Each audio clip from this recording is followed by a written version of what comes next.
and seeing the transformation of a man, Jacob, named change to Israel, transformation into a nation. Isaac is an interesting person to spend a Bible class on because he is one of those people whom his life is never about him. It's never, ever about him. Every time you see him, just about every time you see him, the story is focusing on someone else. This is stereotypically talking. But a lot of times, young ladies, will get married, and as they're married, they spend time helping their husband, taking care of their husband, and then they have children, and they raise their children, and a lot of ladies will give their life, their identity, everything to being a mom, raising their kids up. And then when the age comes, 18, for them to move out, 25, 30, whatever it is they move out, suddenly a lot of ladies suddenly don't have an identity because everything they've done has been about everybody else. And now everybody's moved on, and there they are, and so it's like, what now? What do I do? Well, Isaac's a little bit like that. And you'll notice as we go through, most of what God tells us about Isaac in the Bible, the focus is somewhere else. Even when it's his life, and even when it really matters to him, the focus is on someone else. And so we're going to explore that and then see how God is using Isaac. And twice in the New Testament, we're called children of Isaac. We're called to be just like Isaac because he represents God's faithfulness. He represents God's promise and all of that. So as you get started, of course, you got to start Isaac with Abraham. And Abraham's a superhero of the Old Testament. Everything goes back to Abraham so much. Luke's genealogy, Matthew's genealogy starts with Abraham. And Abraham has all of Romans 4 about him. And you see him in James 2. You see him all over the Bible. And Abraham is a superhero, like I said. He is the one who followed God and it was counted to him for righteousness. He is the one who's fighting battles against kings because he's protecting Lot. He's the one who is going through and everything seems to be about him. Just his whole life, everything just is, he is someone who just, it's hard to live in his shadow because he is just so strong. But then we begin seeing the introduction of Abraham's son. God comes to Abraham, makes a covenant, and we're aware of this. Genesis 12:1. I will make you a great nation. All nations shall be blessed by you. I'm going to give you a great land. We see it in Genesis 15. We see it in Genesis 17, these promises. All right, Abraham is an older guy. He's an older fella. Now, I've mentioned in here before, I got in so much trouble my first year as a preacher because I would oftentimes, use illustrations. And so, we talked about how a lady, Sarah was going to be about 90 when she had a baby.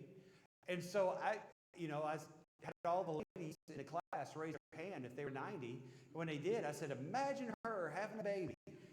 Yeah, that wasn't the smartest move on Markster's part, They talk about moving sermons, not the sermons that move a person's heart, the sermons that move a preacher. That was almost a moving sermon there. All right, so we're not going to do that. But imagine 75, 65, you're about age of retirement. Imagine if you had a baby right now. One of my stepsons, Cole, just had Ethan. Ethan's, I think we're at 4 months old now. Every once in a while, Cole and Sadie will want to do something or whatever. And so they'll bring that baby by, and Rhonda and I are worn out. Oh, my goodness. And, it was tough the first round. And if these grandkids come, it's tough that second round, isn't it? And so it's so funny thinking about what would it be like if God came to you at the age of 75 and said, you're going to have a child. You're going to have a child. Now, I realize that when we begin reading context, Abraham actually has another child after this, when he's much older even, about 15 years after the birth of Isaac. So their lifespans are different. But still, 75, hey, Abraham, you're going to have a child. Well, okay. So that begins the story of Isaac. But it doesn't quite yet because they receive the promise, nothing comes, nothing happens. She's still barren. There's no child which is coming at all. And so the wife, Sarai, later it'll be Sarah, says, let's fix the situation. I feel a lot of pressure because I'm not having a child. In my culture, that culture, many times the women were judged by their opportunity of having children. And Sarah's feeling the curse. All the way back to Genesis 3, talking about the difficulty in bearing children, the difficulty in getting pregnant and having children, and all those really major things which are there. And so we decide to fix God. Sarah says, listen, I have a handmaiden, Hagar, and she can pretend she's married to you, and that way, if you lay with her and she has a child, then there we go. Sarah says, that's the pressure off of me. Then we can say that's God's promise.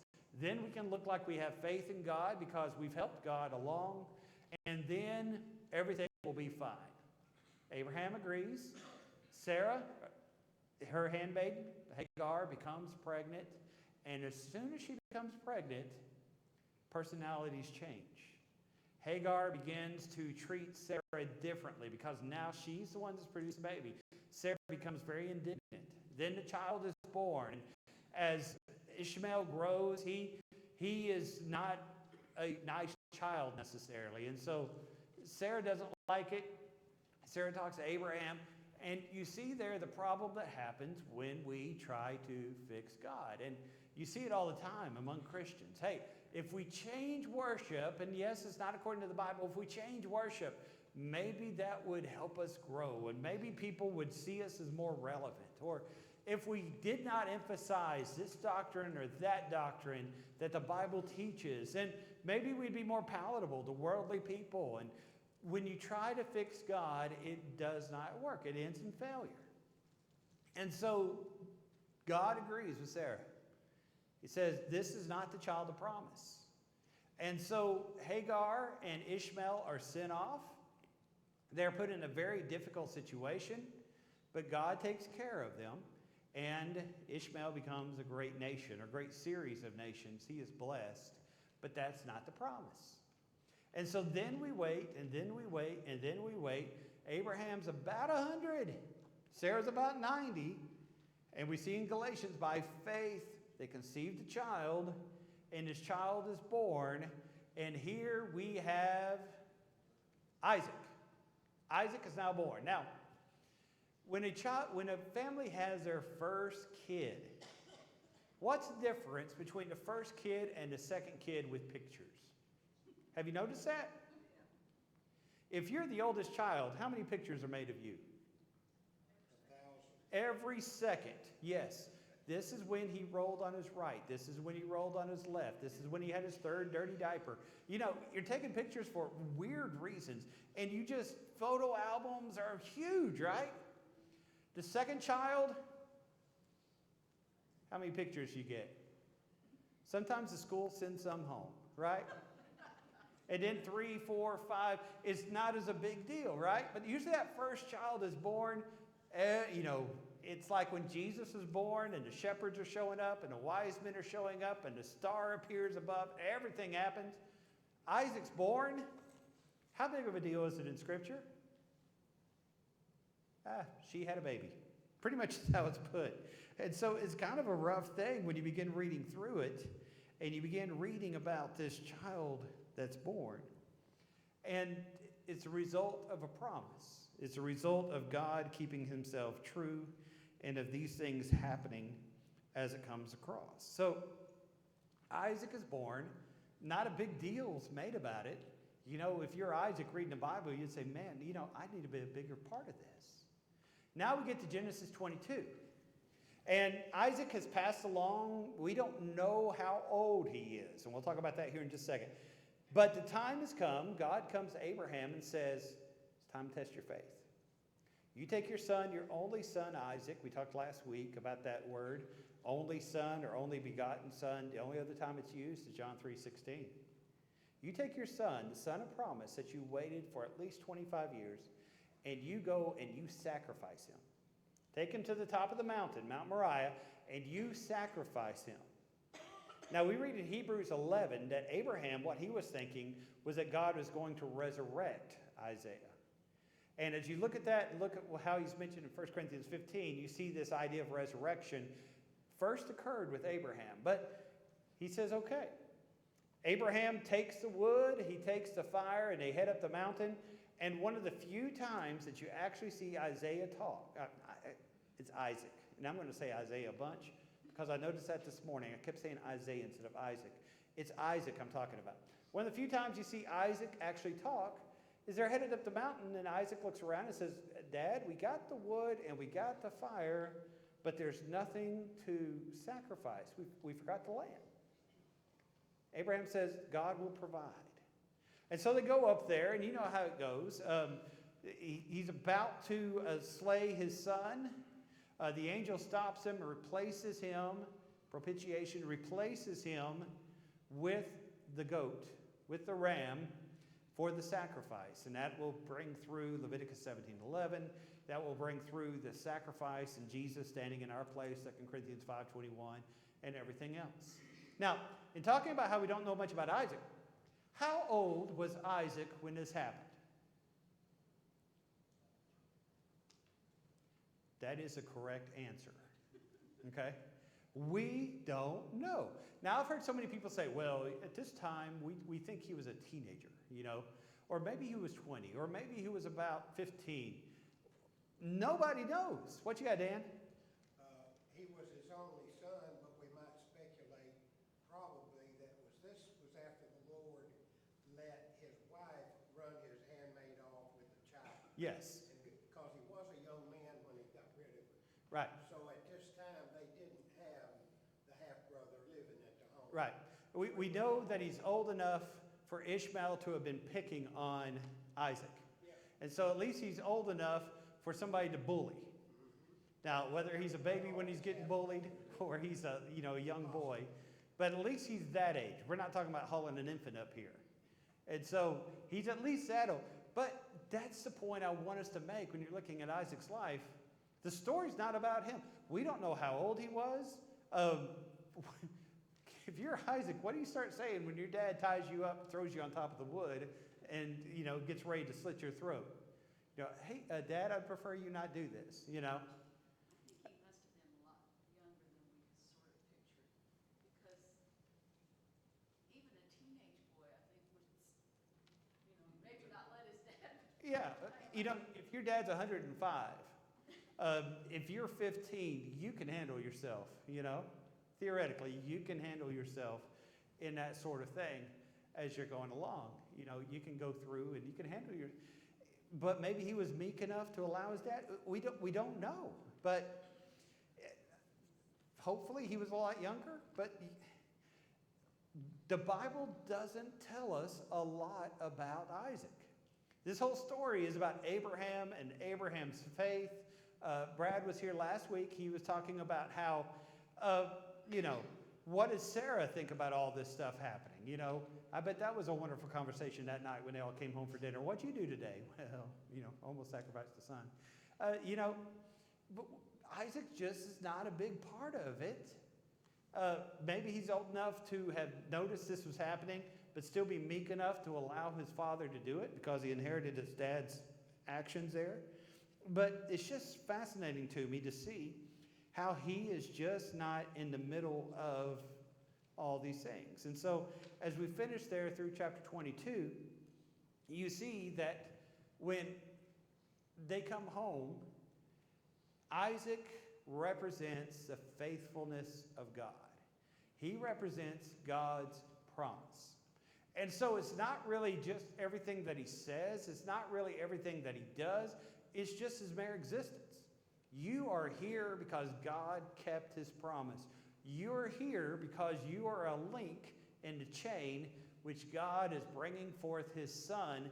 And so you represent that promise.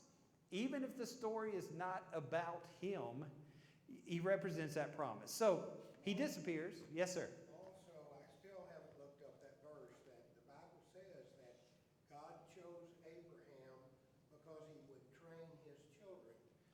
He gave Isaac 2 commandments, and that's all we understand. He gave him the commandments, but he was not to marry a strange woman, Yes. something else. But God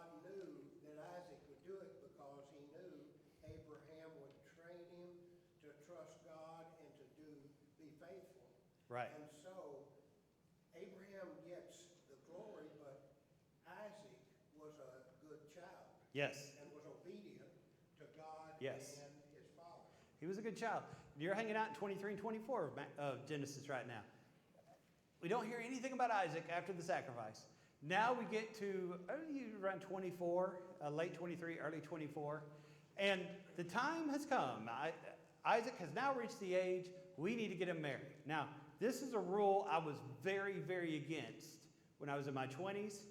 Now that I'm older, I'm kind of for it. Does Isaac get to pick out his wife? No. You know, back when I was in my 20s, I was like, my parents aren't picking out my wife. Now that I have kids nearing marrying age, I'm like, okay, all right. You don't get to say in this. I'm going to pick this girl, that girl, you know, whatever else it might be. Well, all right, it's time for Isaac to pick his wife. And so he doesn't get to go. There's the two rules. Rule number one, she cannot be a Canaanite, somebody living in the land. Rule number two, if you find a woman from where Abraham's from, you can't go live with her, all right? You've got to still come back and live here. A lot of times women, when they get married, they want to go home, right? All right, that's the two rules that are there. Now, when I heard this in Bible class, I always thought, well, what's going on here is we don't want one of these worldly people to be married to. Well, the people back home weren't all that godly either. Abraham was kind of alone in his godliness and faithfulness. But what God is working on is when you marry, back at this time, when you married a lady, you received a dowry, right? And that dowry might be camels, it might be goats, but usually it was land near the father-in-law.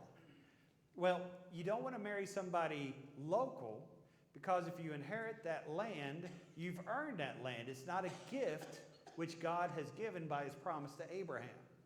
And so we have to go find a lady and marry her and bring her back so there's not that gift of land that keeps God or makes it look like God did not fulfill his promise. And so that's a little bit of a quirky thing to notice with this rule that's here. So Abraham sends his servant goes and he says, God, okay, this is what I want, and you're aware of this. You've read this in Bible class. I want a lady who will take care of other people, who cares about other people. I want a lady who's willing to speak up when it's time to speak up. And so he goes and they give him water and everything else. And it's a beautiful woman. Rebecca is beautiful.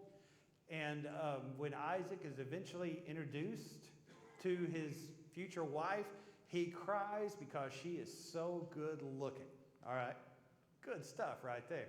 He cries because she's so good looking. Now, guys, probably shouldn't cry the first time you see your wife. That's not always the best first step, but it worked for him. So 24:15, she is the daughter of Bethuel, son of Milcah, who is the wife of Abraham's brother Nahor. So right there is a family tree going on. And so as that goes through, now he's married. And so God has been faithful to Isaac just like he was to Abraham. And so now it's time to have children. And Rebecca is barren. She's not able to have children. And here we are in the same process that the father was in, Abraham and Sarah. Isaac prays very hard. He prays very hard for a child, and then Rebecca becomes pregnant. And so, great stuff going on here. Great stuff which is happening. What time is it? It's 21 till, Okay. 23 till. Phew. All right. That makes me feel much better. That clock up there, which I think that clock's wrong anyway, I looked up and it was 5 till, and I was like, oh, I got 20 minutes of stuff I got to do in 5 minutes. All right. Life is much better. All right. So, Rebecca becomes pregnant. Life is great. And Rebecca realizes there's something not right.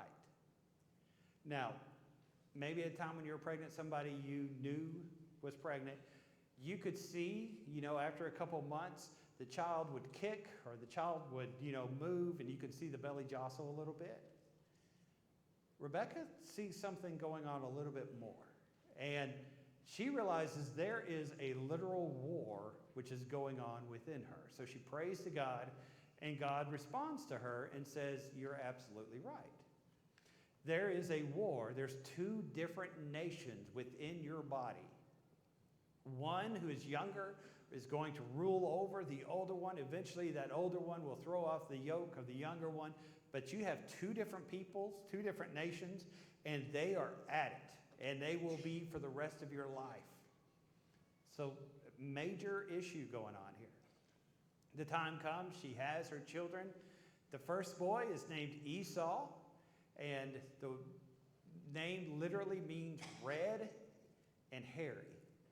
So he was a hairy and red boy. He was your man's man who hunted, who was very, very masculine in everything that he did. The second boy was holding the heel of Esau as Esau was born and trying to pull him back into the womb so that he could be born first. And that's a little bit of an idea of what this world's going to be like. A grasper, a deceiver, a person who pushes everybody else out of the way.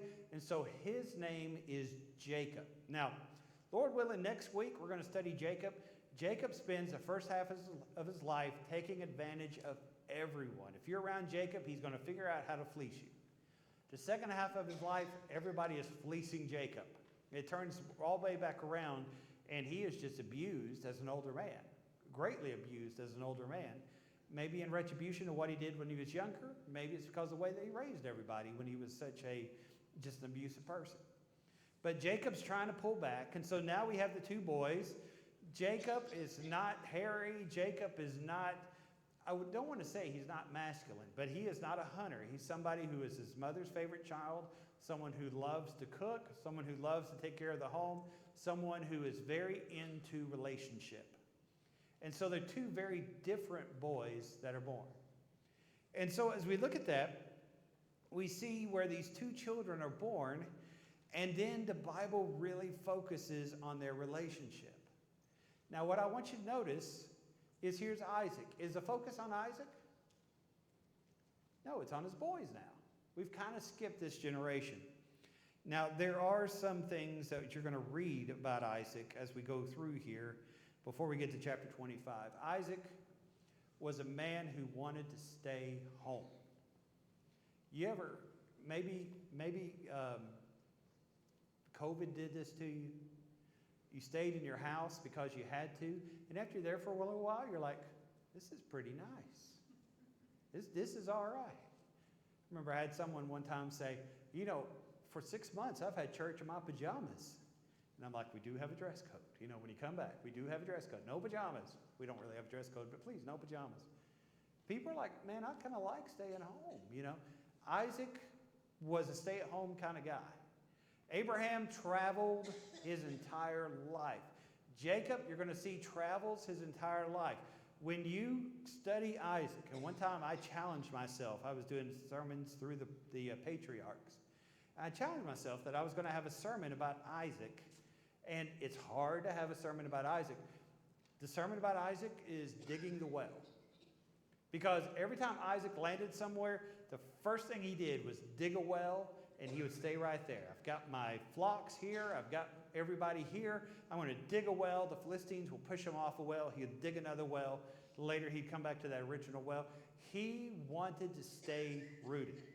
Isaac was one of those guys that just wanted to stay home, just wanted to raise his family, and just wanted to enjoy life. Everybody else around him was moving and going here and there. So maybe Isaac's a guy that you relate with. If you're a homebody, Isaac's a guy that you really enjoy hearing about. So, as you go through, you see where this child is born, and you begin seeing Jacob start deceiving, right? One day Esau comes, and he's been out hunting. It didn't go as well as he wanted to. He comes back, and he's gone out without supplies, without water, and he comes back, he says, I'm going to die. Now, is he really going to die? Maybe. We don't know. Is he overly emotional? It looks like he is, right? I'm going to die. Jacob says, listen, in exchange for your birthright, I'll give you some of this red stew. For this red stew, I'll give it to you for your birthright. Esau says, well, I'm going to die anyway. Give me the stew. You can have that birthright. Now, the book of Hebrews talks about how silly he is that he gave up the blessings of God for red porridge.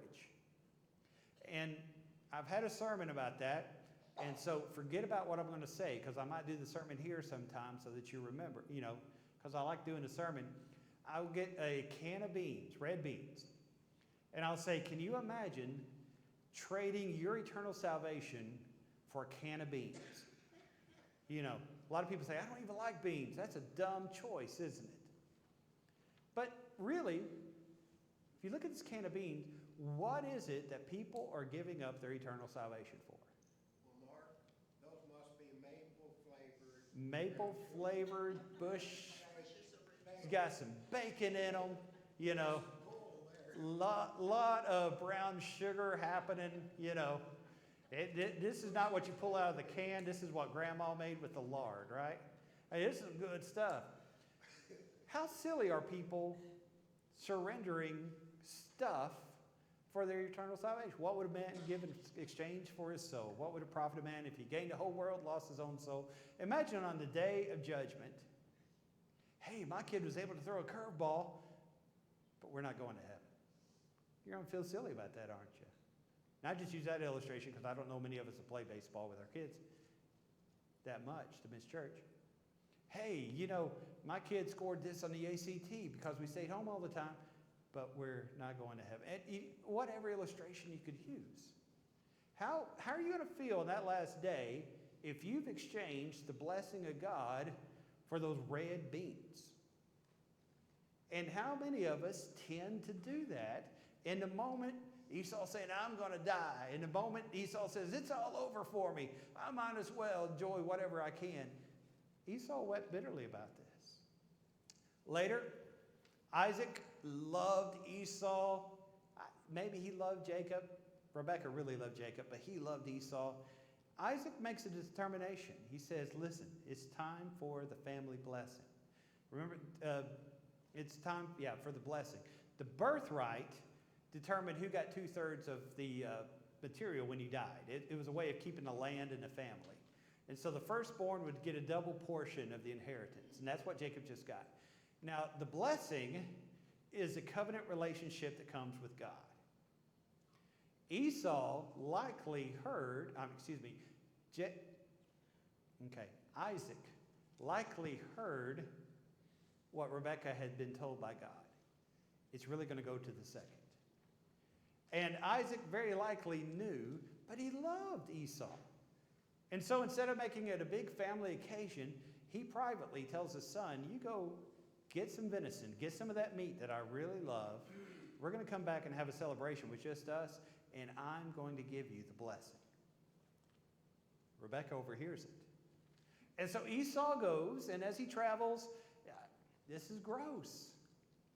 But they kill a goat, cover Jacob's arms with this to where he feels like Esau.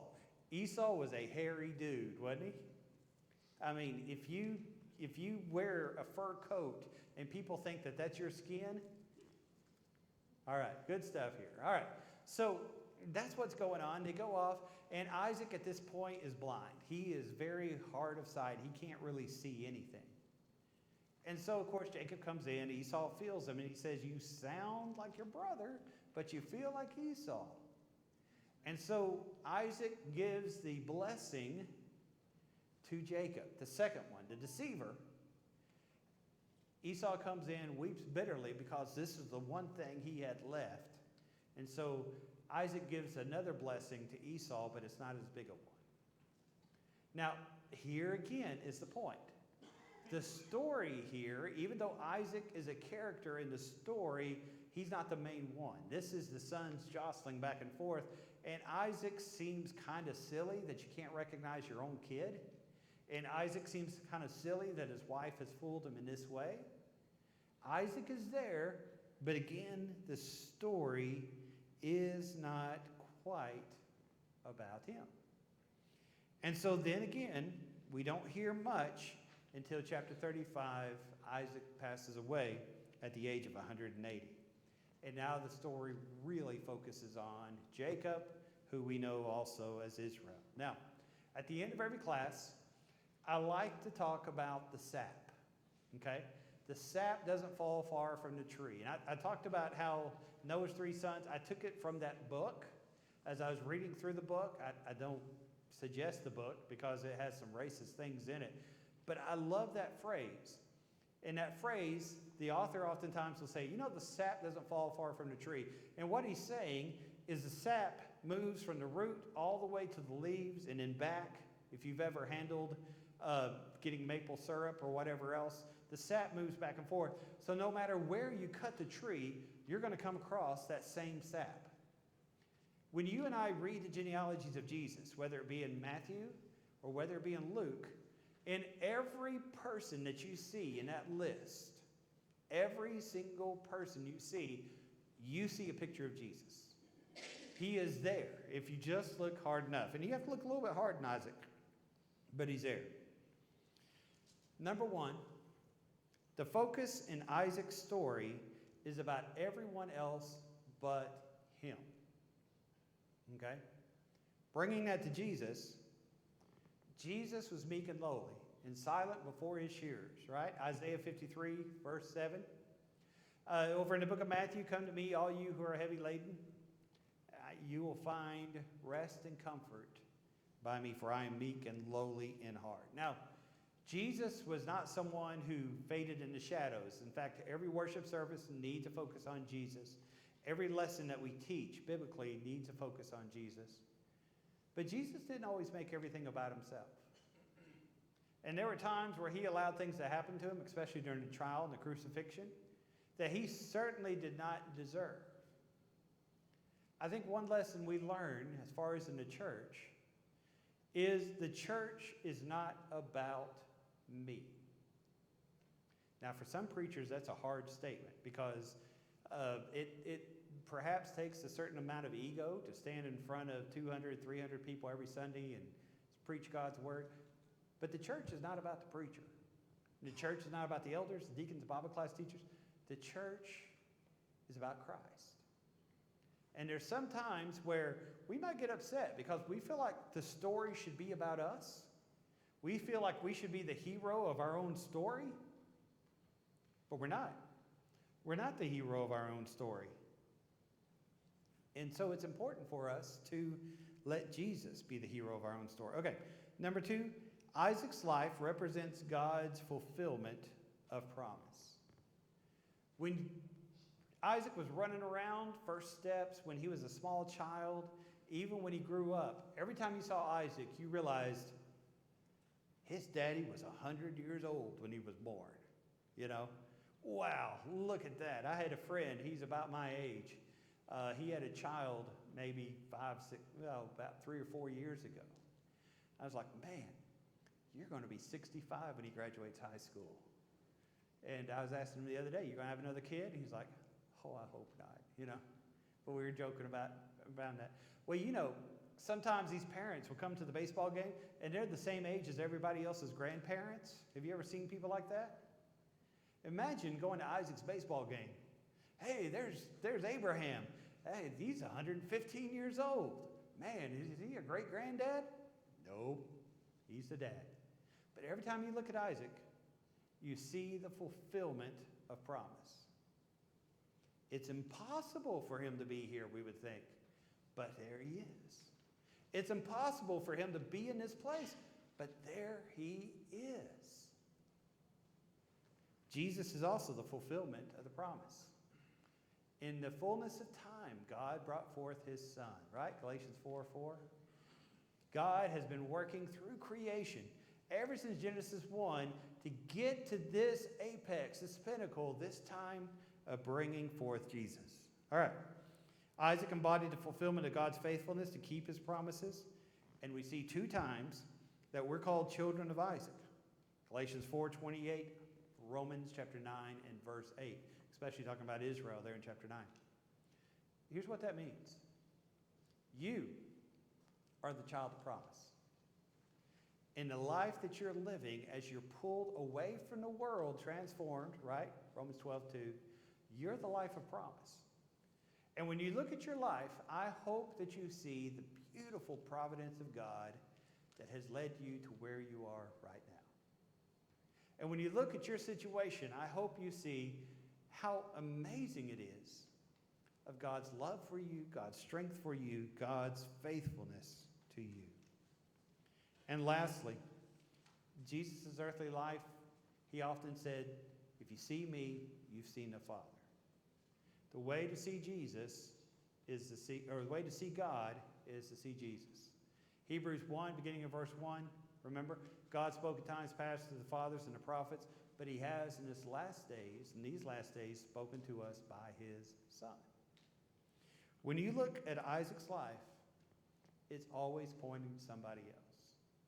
His birth and his childhood, he's saying, this is my dad and his faithfulness.